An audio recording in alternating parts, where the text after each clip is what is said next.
Well, hey everybody, I'm the Crockett Cooner and this is the Crockett Coonhound Show, and you have in fact made it to Fireside Chats with the old Cooner. It is November the 25th, 2024, and tonight, guys, we're going to talk about an outdoor subject that actually myself and Scooter, we have been debating on this topic a little bit, and I'm going to get into that in a second.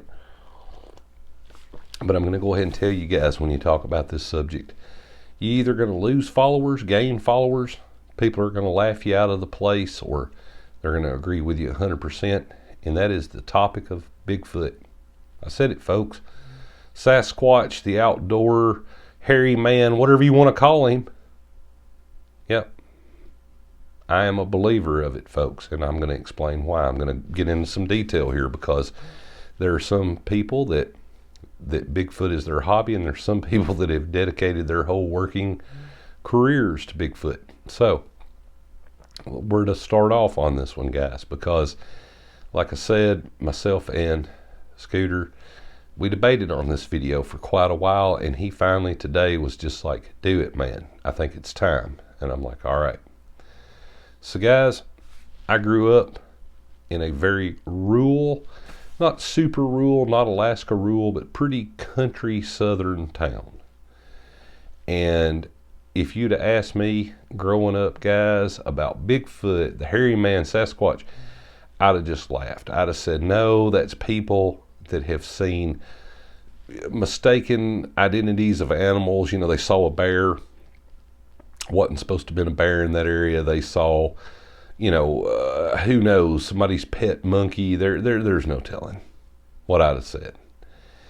And, as an avid outdoorsman, I mean, since I was a kid, I'm telling you guys, the old Cooner here, if it could be hunted, I hunted it. If it swims and stuff, I tried to catch it. If it needed to be gigged, I gigged it. We did it all, right? We were outdoor people, even growing up. And I grew up in a decently rural spot, but not near as far out as what Scooter did. I mean, he was out there in the country, guys, right? His whole adolescent life. Now, I do know that Scooter and myself, we've known each other all our lives. And even during high school, a young man said, you know what, I think I saw a Bigfoot. And Scooter was like, no, it was a bear. And we're just, chuckling over there, just laughing, right? And that's what's brought me to making this story, guys, because I'm going to tell you the old Cooners experience it. So here you go. Now, guys, years ago, one of our drone pilots, and I'm talking back in the early, like 2001, something like that, 2002, he'd gotten us permission to go to basically a hunting club, and he had paid a little money there, and he could bring a friend. It was like a lease. And the deal with it was we had to walk probably 2 miles to get back to an area that was really good for hunting, that's by a creek, that's by rocky outcrops. Just it's out there. There's nobody that lives out there, and it's really not that far from town. For those of you that saw my deer hunting video the other day, it's not far from it. It's really not. You could walk there on foot probably. But anyways, back years ago, I carried a climbing stand, and I went, and there was a big, huge bottom that had a lot of milkweed in it. And in front of me, guys, there was a hedgerow, and then there's another small piece of field right there. This bottom is nothing but a big field, basically probably 10 acres worth of field, and there's a big hedgerow, and then on the other side of it there's another about 2-acre small piece of field, and then it starts up a bluff that's so steep, guys, that billy goats could fall off of it. And we went down there one year, and I looked over on that adjoining hillside, and I couldn't hear it. It was so far off, but I see a gentleman walk out. You can see his blazed orange. He was deer hunting also. Had a smaller person with him, like a child that I'm going to say was probably 10, 12 years old, smaller. And this person had on orange too, and I thought, oh, okay, cool. I was a very young man at this time. Didn't think anything of it. Bigfoot was the furthest thing from my mind, guys. That's just not, that was before all these TV shows and things and all the internet being the way it is now. Well, the next year, we went back to this same hunting club. I'm up this same tree basically, or just right there close on a climbing stand. It was pretty good. I was about 20 foot in the air. I mean, I was up there. Got in there before daylight. It was pitch black, and sat there till 10 o'clock in the morning.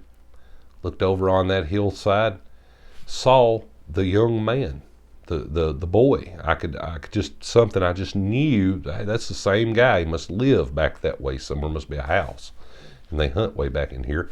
And I saw this young man walk like this and kind of look down at the big bottom I'm looking at, and he turned, walked back, and walked off. I said, oh, his dad must have kind of entrusted him to kind of go out there. It didn't look, if he had like a weapon with him, it didn't look like it.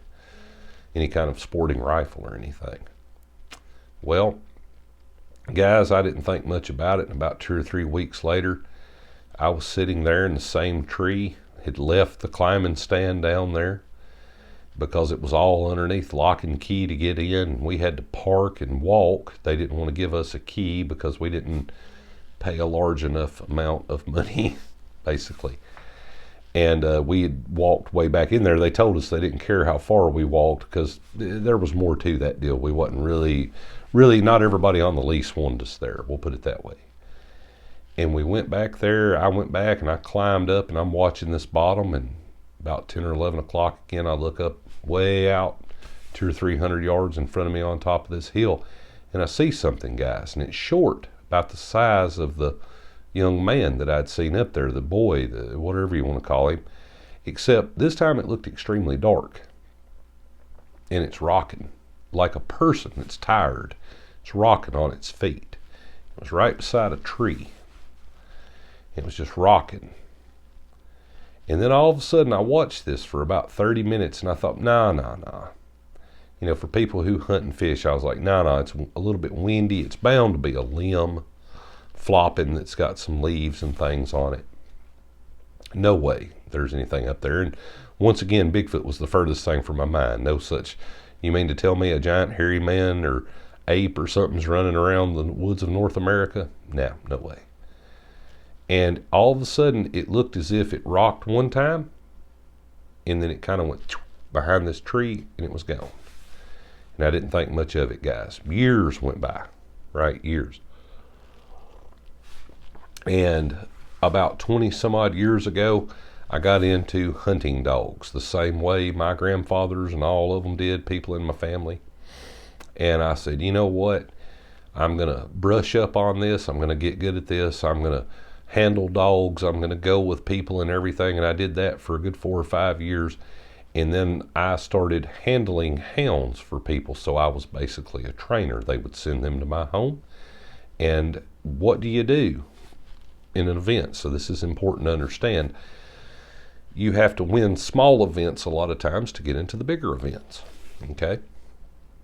Didn't think much about it, guys.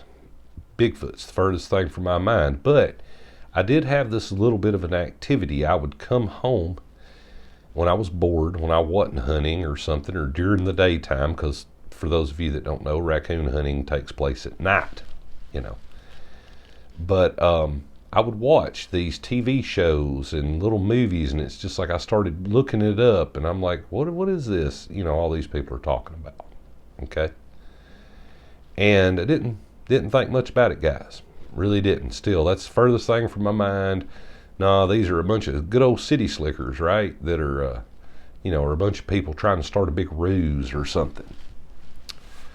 Well, guys, I went one time with a gentleman, and what we were doing was training hounds because, like I said, you have to win these small events to get to these bigger events. And what do you do when there's no event, even a small event to go to? You go hunting to practice. So to give you guys an example of just how much I did, in fact, hunt, I had to keep up with these things for my taxes, guys. And out of a whole calendar year, I missed hunting 12 days. The year after that, out of a whole calendar year, I missed hunting like 10 days. I went rain, sleet, snow, or shine, guys, because when I would hunt throughout the entire United States, We're liable to hunt in Georgia, Florida, North Carolina, Texas. It didn't matter. Indiana, doesn't matter. And for those of you that have done that, you know the terrain is different. Some places the wildlife's different, the people are different, everything is different. But here where I'm located at, there's some pretty doggone good spots to train hounds. And I had a good friend, and he got us permission to hunt on an old home place. It's a gigantic farm. It's about 400 acres. To get into this place, you had to have a key. You had to go and get the key from the man that owned it, which didn't live down there. And he asked us, he said, would you guys go down there, thin down these raccoons? He said, I have some livestock down there. He had pigs and he had cows. And he said, the raccoons are climbing up in the feeder troughs. They are eating the corn, using the bathroom. The cows and the pigs are eating it, and it's making them sick. And he said, I got to do something about this, and I'm glad you guys come by. And we said, yes, we will. And he said, no, I don't want you just down there messing around, guys. We said, oh, no. And he said, I understand about hunting dogs and all of that. I did that as a young man. He said, whenever you get these raccoons, we said, well, do you want us to bring them to you? He said, no, just leave me a few down there every once in a while so I can tell you boys have been here doing your job. And as long as you do that, you can continue to hunt down here as long as you want. You know, just don't tear up anything. Don't mess up my fences or mess up the fields. And we're like, oh, no, we wouldn't do that. Well, guys, another gentleman that handled dogs with me, we went down there one night. We got the key. We unlocked the gate like we had done hundreds of times before. Went down a big, long dirt road about 1.5 miles back in there. Stopped. Not a soul around, not a light, not nothing. Just some old home place that's like fell in down there. We turned the dogs loose up this one big bottom that's got a creek, and it goes running up through there. And then the dogs got treed way at the end of it. They're about 200 yards away. And we start walking. And we could tell by listening to them bark, hey, I believe we're looking at a raccoon. And we stopped, take a little breather there.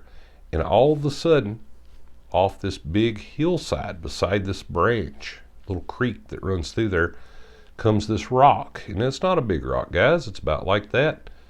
Hits me right behind the ear. I mean, hits me hard.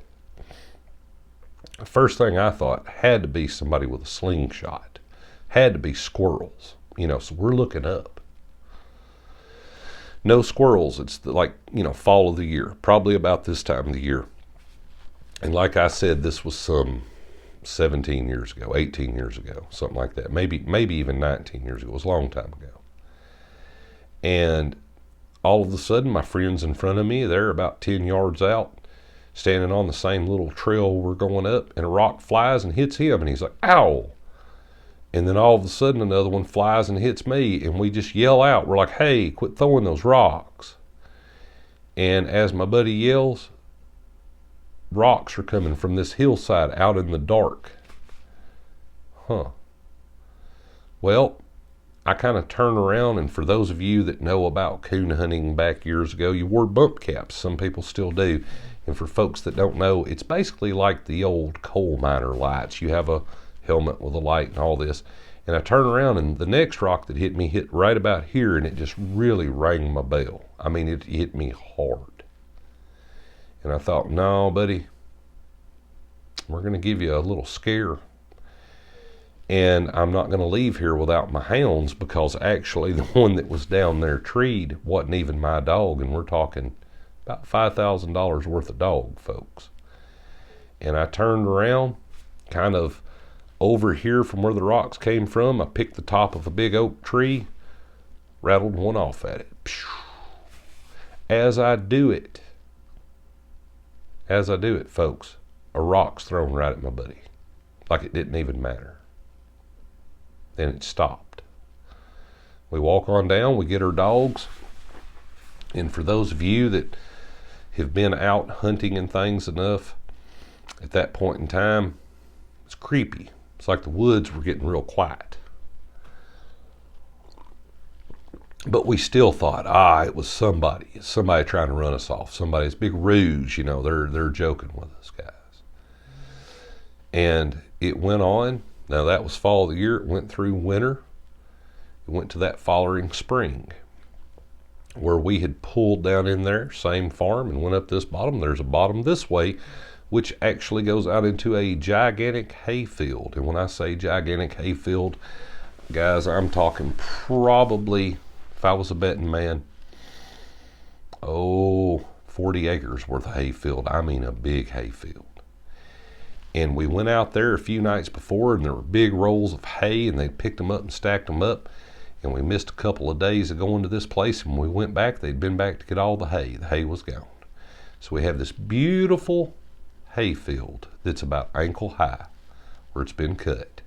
Nothing out there, and there's an old, very not maintained gravel road that runs out, just kind of out in the middle of this field and stops. So my friend that was with me that got hit by the rocks, and now his younger brother, like I said, fast forward to spring, went hunting one night. It was a very bright night. It was like there was a lot of reflection off the clouds. I mean, you could look and see that you had on a watch, but you couldn't tell what time it was. And our dogs had gone way down that field and turned and went up there and got treed, guys. And we had a pretty productive night, but it was out of season at that time here in the state of Tennessee. And we turned around and we just started walking back. My friend that got hit was in front of me there about 20 yards up, and his younger brother's walking right beside me. We're all leading hounds out in the middle of an open field. And off of this hillside, which is from where we're standing to our right, about 200 yards, 150, comes a rock the size of a baseball. And we saw it out of our peripheral, guys, come in and hit right in front of us. I hollered at my friend, and he stopped. His younger brother picked it up. We automatically turned, guys, looked at the hillside. 21 volt belt lights. We lit it up out there like daylight. It was like the biggest 4-wheel drive lights you've ever seen. Nothing. There was nothing out across that field, so it had to have either come. It's something that threw it from up high. Now, I know that there's a lot of hunting and fishing people right now that says, hey, man, Cooner, birds and things, they pick up rocks, big birds, and I understand that. Owls, squirrels, I know, I'm an outdoorsman. But I don't think so. I just don't think so. But whatever threw it, it was very quiet out there that night. It didn't even rustle the leaves with its feet, and there's no way that something could have thrown it. I don't believe that far. I believe it's far enough, guys, that a professional athlete would have had a problem throwing a rock the size of a baseball that far. It was, well, I'm going to call it not baseball size, but handball size. So we just thought, well, that's weird, and we just kept going. Now, guys, at that time, my mind got to working, but I'm going, all these videos and things that I've seen and heard about this, they're always throwing boulders. This is just a rock, right? Then I got to thinking, well, there's not really that many boulders down there. It's rocky, but it's more like as big as your hand rocks, right? So now, go on to early spring, right? Go to the following next year. It's about this time of the year, guys, early fall. It's actually about September here in southern Middle Tennessee at that time, and it was an extremely hot night. Like, you could wear short sleeves, but you had to have on blue jeans, and you're sweating and you're hot, and there's still leaves in the trees, and we're out training the dogs. And this time, it is a friend of mine that was with me that got hit by the rocks, and another gentleman that could basically be a professional deer hunter. And I mean, when I say deer hunts, I'm talking about hunts all over the time and all over the U.S. And the old Cooner here had talked him into buying a hound. I said, buddy, you were to get into coon hunting with us. Well, we had stopped at a farm over here. Now let me explain the lay of the land so you guys will know. There's a farm here that we were on that's, what did I say, about 400 acres, I guess. Another farm that runs like this. It's a big, long farm that's closer to 1,000 acres. And then another farm right here that's probably 200 acres. And we have stopped on this particular farm because there's nobody down in there. But the one gentleman that's my friend that's the deer hunter grew up down in there, okay? We stop and we get out and we turn the dogs loose up this old dirt road, and they turn and go down across a creek and through a scope of woods that for years had had cattle run through it. There's no briars. There's no, growed up mess. It's just woods. Out into that hayfield where the rock had been thrown at us, the second rock, the individual rock. And they turned and went the way they did that one night, went down there.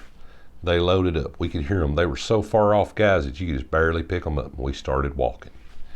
We walked about a mile or two, and we were hot, and we got down there, and sure enough, they had a raccoon. And, for folks that don't know, every time you go coon hunting, it's not necessarily about, taking a raccoon's life. It's just to see if the dogs can do it. And we snapped them back on the leads, and we turned around, and we started walking back. And we walked up the middle of this hayfield. There was no hay out there yet. It hadn't, it had already been cut in things throughout that summer. And we were on the gravel road, and I said it to my friend. I was like, you remember that night, last year this rock was thrown? And he said, yeah. And guys, we turned and went through these woods that were probably about 40 yards deep. They're thin, but yet there's no undergrowth. They're so thick you can't see through them, though. See in the daytime, but they're not deep.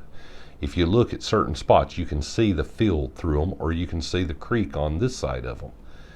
We walked through them, guys. We walked to that creek and we stopped. Now, all we had to do, guys, is walk across about a knee-deep creek that's about 20 yards across, get up on the bank and go up a small rise, and we were in another field, walk right to the edge and walk down a dirt road where we had the trucks parked on another farm. Or a truck, my friend's truck that grew up down that area. And we walked through those woods and we made it to the creek. And like I said, it was an extremely hot night. We didn't have a firearm one with us. I don't even think, folks, I even had a dull pocket knife.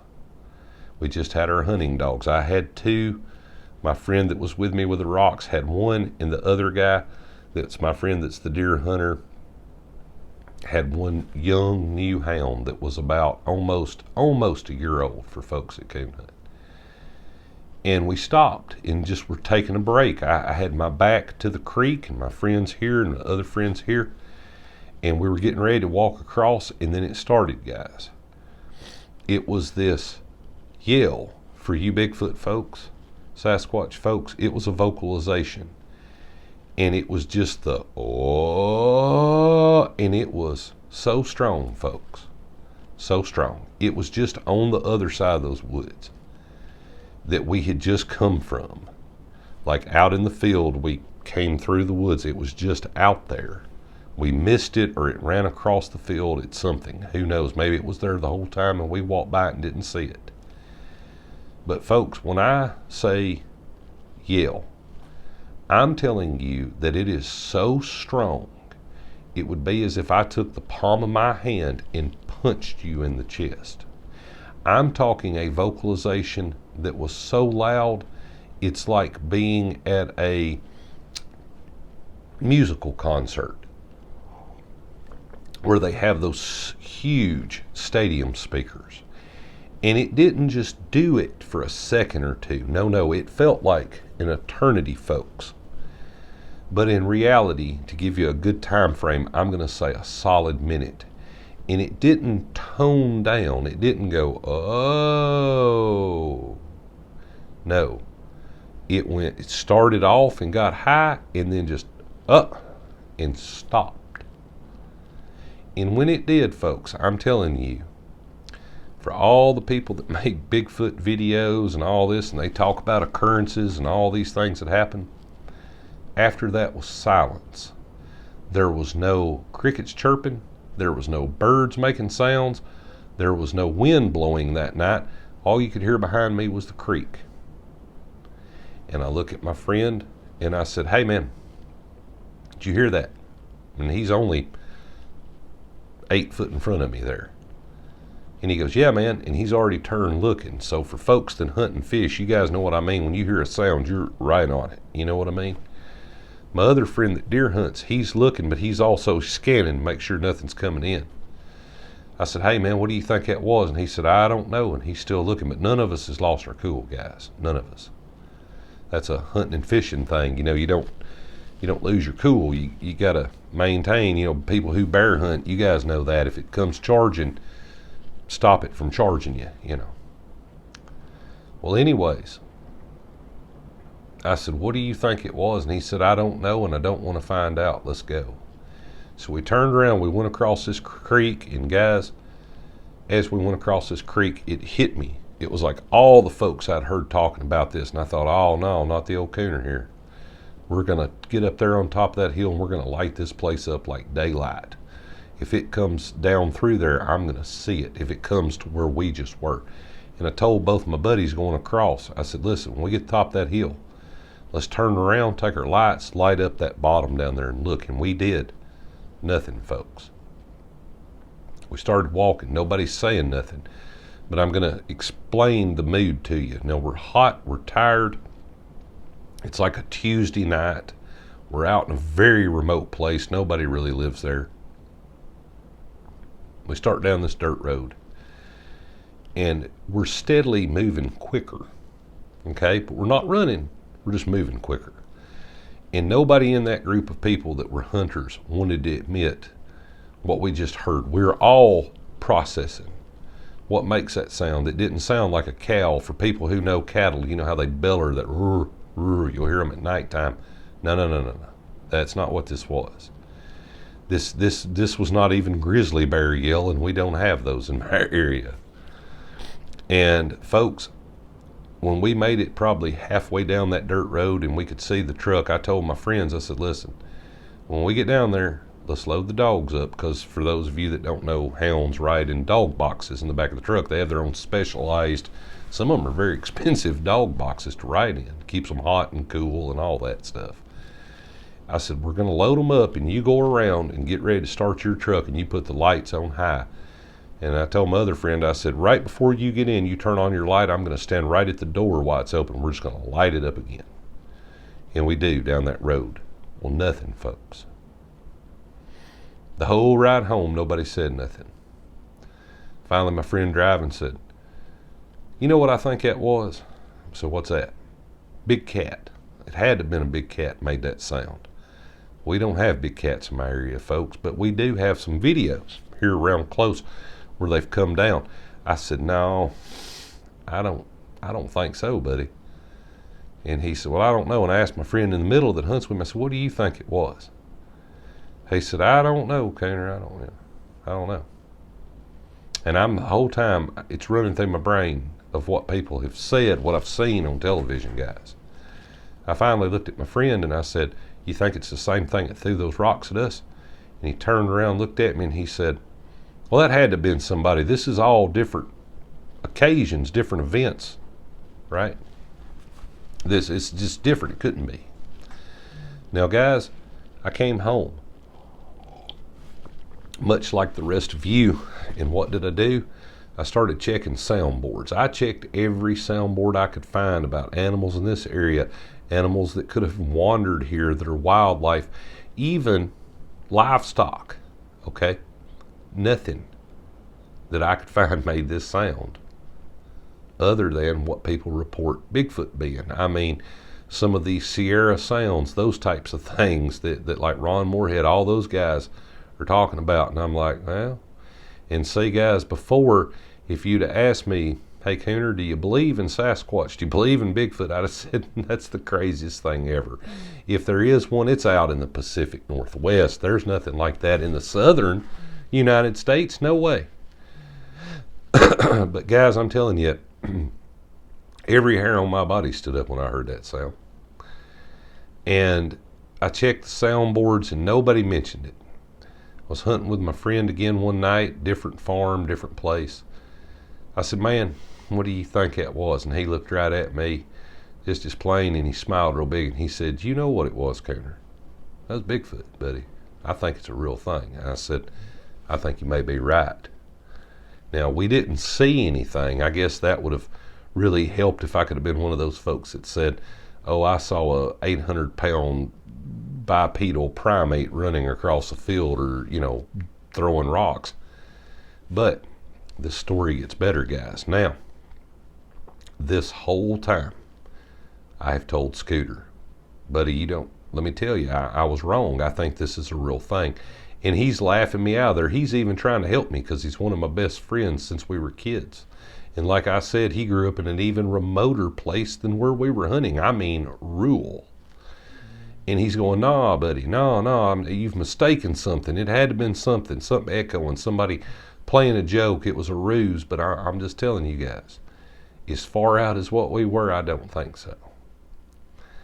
And I think it would have been a very elaborate hoax. And I believe if you'd have said something like, well, it was a Friday night or a Saturday night, I would have believed you more. Like people would have had days off work to go do this and to set this little thing up. But I don't think so. And I would love to say it was probably somebody else from the area that I would know that were hunting and fishing people. They were out with coon dogs or something, and we didn't hear them. But see, normally we would have heard their hounds.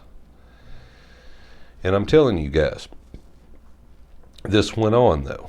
Now, here comes the next part of this story. I was actually at a local store, kind of one of the local coffee watering holes, and there was a bunch of older fellas sitting around in there. These gentlemen are retired. Some of them have long since passed away. And a gentleman come pulling up, and he got out and he walked in to get something. And you could tell he was visibly shaken. And this was daytime. This was a year or two later. And the gentleman that I was sitting with knew him, and they called him over there to one of the little tables that you see there in the convenience stores. And he started off the thing.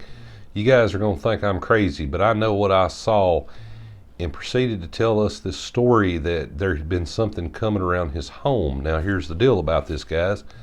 Notice how when I was talking a minute ago, I said there was this farm, and then the big long farm.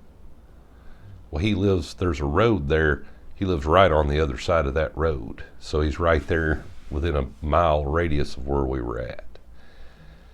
And he said the neighbors had bought a bunch of dogs. Now, keep in mind, this is a very rural area, and he thought that the neighbors' dogs had been down and messing up his garden and messing with this and messing with that. And he had got up the morning before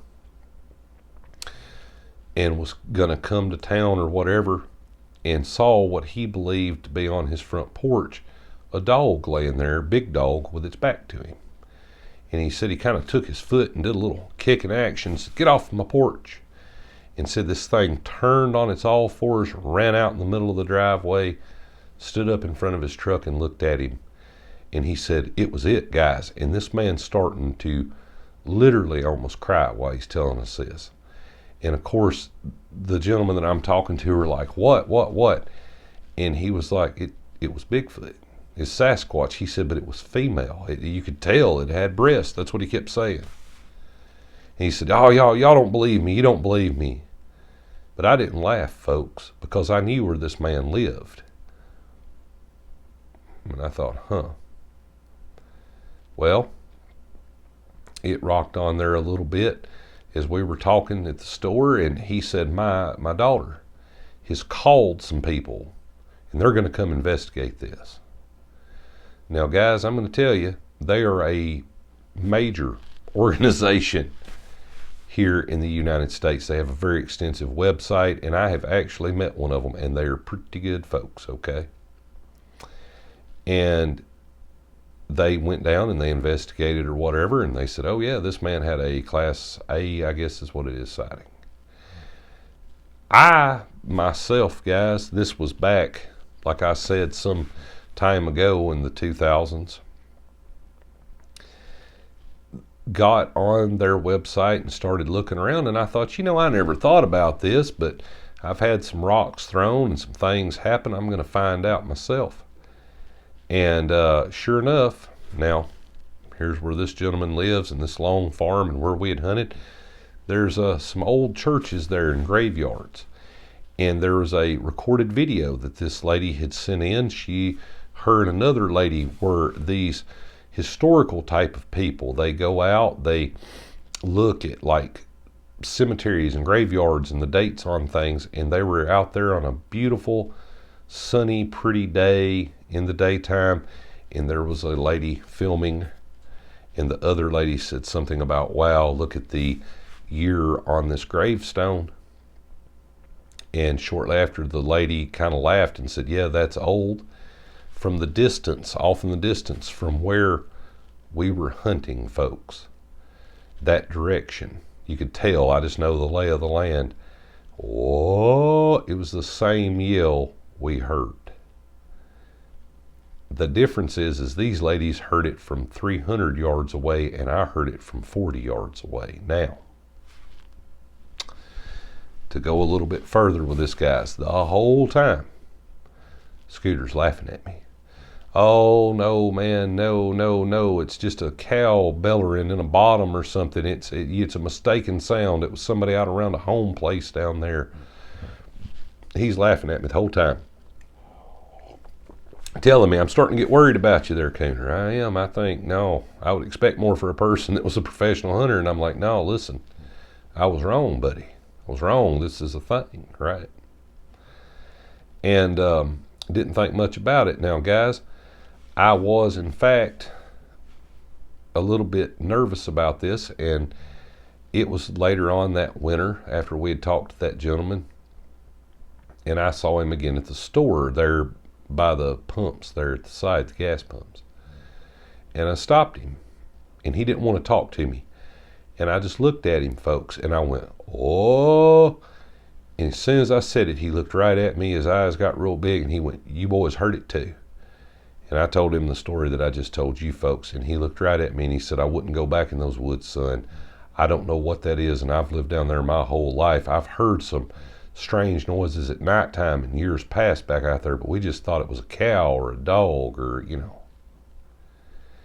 And I said, well, buddy, I'm going to tell you something even better than that. As a hunting and fishing person, and as a person who had started saying, you know what, maybe I better listen to some of these guys that are Bigfoot researchers, some of these folks that are out there with the parabolic dish listening, you know, maybe I need to look at some of their work. The old Cooner here started taking a candy bar ever so often and going back down there to a tree and leaving one way up high as I could reach, guys. And I'm going to tell you folks the truth. My plan was, because like I said, this was way before we had these nice cell phones and things that we got now. I had a really good camera. I was going to position my truck in a way that I could turn the headlights on high and snap a picture. And I went down there a few times just waiting, guys, but nothing.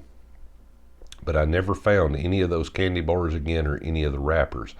So could it have been squirrels? Yes, I guess. I looked for footprints and things. Couldn't see nothing, and I'm telling you guys, I can track about anything in the woods, and if we were talking about a footprint that was huge.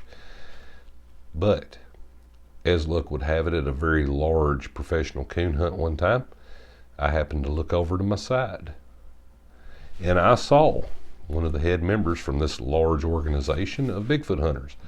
And I said, buddy, I like your work, and this is what happened to me. And I told him the story I just told you folks, and he looked right at me just as serious and said, makes perfect sense. I can't believe you'd go back down there. There's been some other folks that wasn't as lucky as you guys. I can't believe you would go back to where it was. And I said, well, I was just going to try to get a picture. And he said, oh, yes, and called off the person's name who reported it. And by this time I'd brushed up on some things, and I said, listen, do you guys think that these things migrate or move? And he said, we don't know. You know, everybody's studying this stuff. I said, all right, now keep in mind this whole time, guys, you know, years go by, 10, 15 years, whatever now, 17 years to get us up here to this present date, or, well, actually about a year ago. And Scooter has laughed at me the whole time because he's a very analytical thinker. He's an outdoorsman. He's like me. No. You know, and we can tell you things, folks. You know, if you've never heard a gray fox and a house cat get into an argument in the middle of the night, that's a sound too. If you've never had a bobcat scream right beside you, that's a sound. But this sound was different, folks. And throughout the Bigfoot community, I have listened to some people, and there's about 4 men that I really respect in the Bigfoot community. And I've heard them tell some stories, and I could tell by listening to their stories that the occurrences that happen to them, yeah, they understand about the sound that's so strong it'll punch you in the chest. And it rocked on there a little bit, and this was probably after Christmas, I would say a year ago. And Scooter calls. And I'm thinking, hey, we're just going to have a business meeting here on the phone. We're going to talk about the Crockett Coonhound, talk about our other websites. And he was very direct and very to the point. And he said, buddy, I got to talk to you. I said, all right, what? He said, I saw something. I said, what'd you see?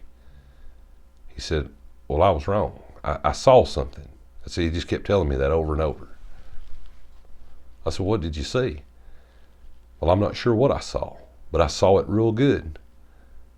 I said, well, tell me about it. What was it? And he said, well, you're always, and he didn't want to say it. He just couldn't bring himself hardly to say it. And he said, well, you're always talking about Bigfoot, Sasquatch. I think I saw one. And I said, where did you see it? And he said, at a local park. And I said, do what? And I thought he was joking. And then he got very stern. Listen, damn it. I'm not joking. I saw it. And I said, well, tell me what you saw. And for those of you that follow us on other platforms, you know that he has a younger daughter, much like I have a young son, and his daughter is autistic. And Scooter had taken his wife home. They had been out to his mother's place there, or one of his relatives, for Christmas dinner. Came back. His daughter wanted to stop and play at a playground. They went up to a playground, and nobody was around because, well, let's face it, it was the day after Christmas. And he had stepped there to the edge of the woods to make a call to nature. And he looked up, and coming down a trail, he said, I saw this big black shape. And at first I thought that it was a person in a hoodie. And he said it immediately turned and walked off this hillside.